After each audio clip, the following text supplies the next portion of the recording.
What's going on, fam? It's another video, and it's a video that all of y'all been waiting to see. So what we're going to be doing is, I told y'all in our garden video, our garden tour video, that we're going to set these tomatoes up to see which fertilizer is the best fertilizer. I'm not in this. I'm not helping you. No. Look at her. She won't even help me. What kind of naked gardener is this that won't even help her? I'm the camera woman. You are the camera woman. I'm not in this video. Oh, so. I'm gonna punch you. Oh, I'll get you on live saying you want to punch me. I'm not on live. Stop. So what we're going to be doing is we're going to be taking these tomatoes, and we got different fertilizers, and we're going to be seeing which fertilizer actually is a good fertilizer, or should you just be making your own. We got these 1, 2, 3, 4, 5, 6, 7, 8, 9.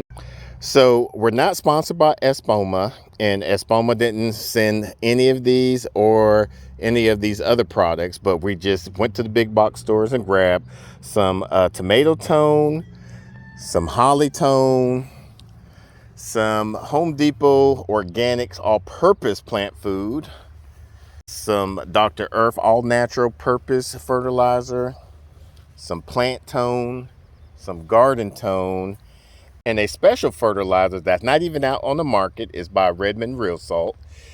It's so not even on the market yet that it doesn't even have a package label for it. They just happened to send it to us to test. Yes. And then the last 2 containers, you are doing compost? We're doing one compost and one is going to be worm casting. Yesterday, I got some of our compost out from our orchard. I got some black cow. And I also got some of our spent potty mix and some perlite, and I mixed them up into these, poured it into all of these containers.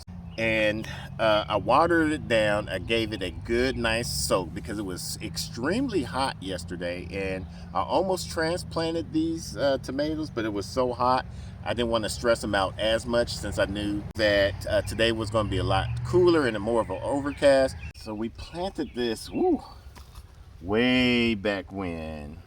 What? It's on the tag.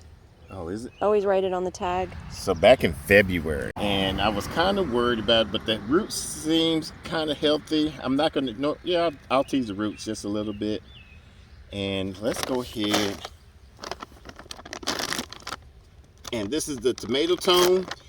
Now with the tomato tone, you have a 3, 4, 6 nitrogen, phosphorus, potassium, which I don't understand why the potassium is high, but we're just going to do a handful, little small handful. And what I eventually will do is get a measuring, probably get like a half cup measuring cup, so that way each of the containers will have the same amount of that fertilizer. All right, so we're going to grab one of our eggs. What we always do is we're going to crack an egg inside of here, and that's going to add some calcium along with some other nutrients. And we're going to do that for each one of them. So I'm going to show you how we're going to do the first one, and then it's going to be self-explanatory after that. We're going to bury this as deep as we can go to right there. And then we're just going to have that like that. And get rid of some of this air pockets. All right, so then I'm going to take off the lower leaf of that. And since these are indeterminate, we're going to go up to that way. And I left about an inch or 2 from the top of the container, so that way when we do deep watering with tomatoes, they are heavy feeders and they like their soil to be nice and moist, not really damp but moist. So after we get done with all of these, since the soil is pretty much good, I'll probably give it like a 10-second count. It's supposed to rain tomorrow, Friday, and possibly Saturday. Tonight it's gonna rain. So we'll just do a light water since the soil is pretty much nice and moist. We're going to do the rest of these And then we'll take you along. We're going to be measuring a yield from each harvest of each one of these and keeping track of it along with the fertilizer and advance kind of observing which tomato is doing well and needs either more or less. I know it says that it's something else. For like a horse or whatever, but like I said, they don't have a package just yet. They're still trying to do some packaging and some formulas about this. And marketing of it as well. So, oh, this one came. Oh, look at that. So maybe I could just use that. It came with for the all scoop. of them. Yeah. Yeah. Okay, moving forward. Yeah, but since I did a handful already. Yeah, just to keep it fair. Yeah. So they really didn't have anybody really test this out. Now, so I'm thankful that they allow us to test it out. Now, I told Harvey that I'm going to be real truthful, and hopefully that this product of theirs worked very well. So we'll see. And he said, hey, give us your honest opinion about it. Let us know what we need to fix about it. And what we'll probably even do is do a soil sample of their particular one, just to see how well it improves the soil or maintain the soil. This one I'm going to use the worm castings, and that was the compost. So I'm going to grab some of the castings from our worm bin. All right. Ooh, we need to add some more in here. Look at this avocado.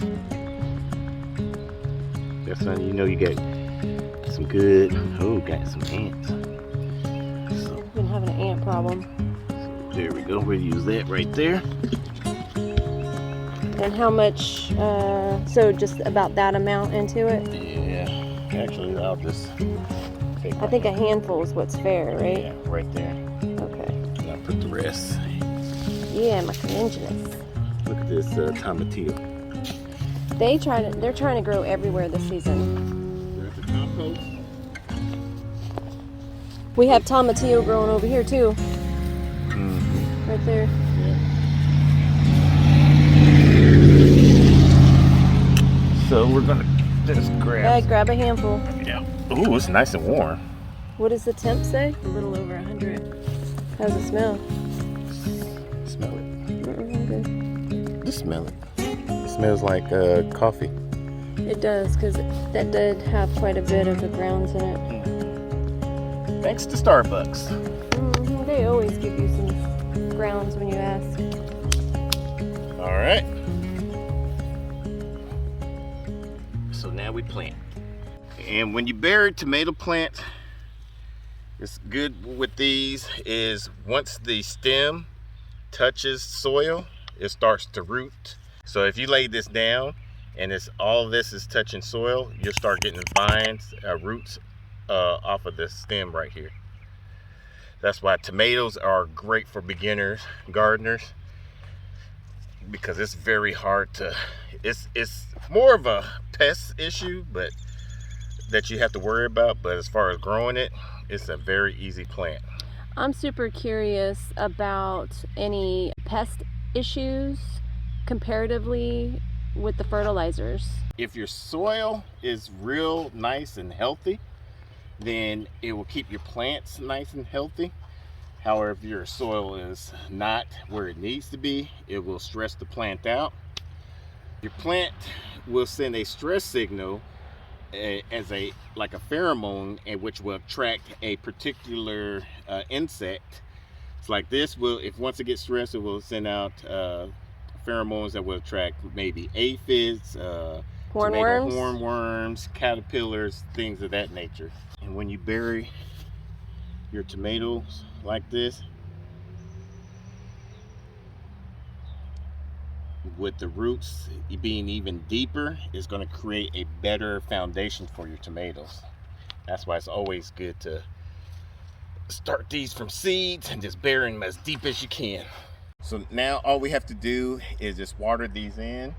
What I was telling the missus is I'm eventually going to put these on a 2-tier shelf unit, so that way, even though that these are separate containers, the fertilizer that we're putting into these containers, as we water it in, it might leach out into the soil, which that other plant could get some of that nutrients that we're going to be feeding off of that one particular container. And it might miscue some of the research about this. So I want to get it off of the ground. Once I put these tomato containers up on the two-tier system, it's putting some cattle panel going across through here, securing it with some T-posts, so that way when we're as the tomatoes are vining up, we can kind of support it with the trellis.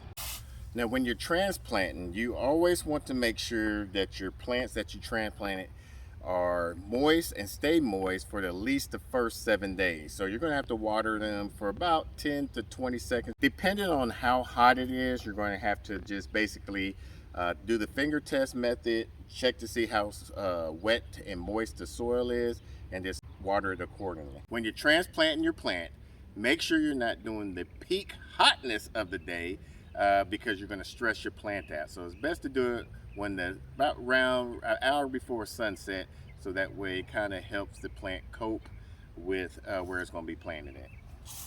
At a previous garden tour, we mentioned about different other experiments that we're going to be doing in the garden.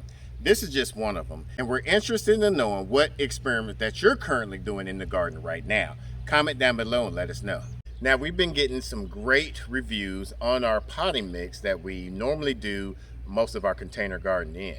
And if you want to learn more about that, we'll put that video off to the side for you to follow along, and also in the description down below.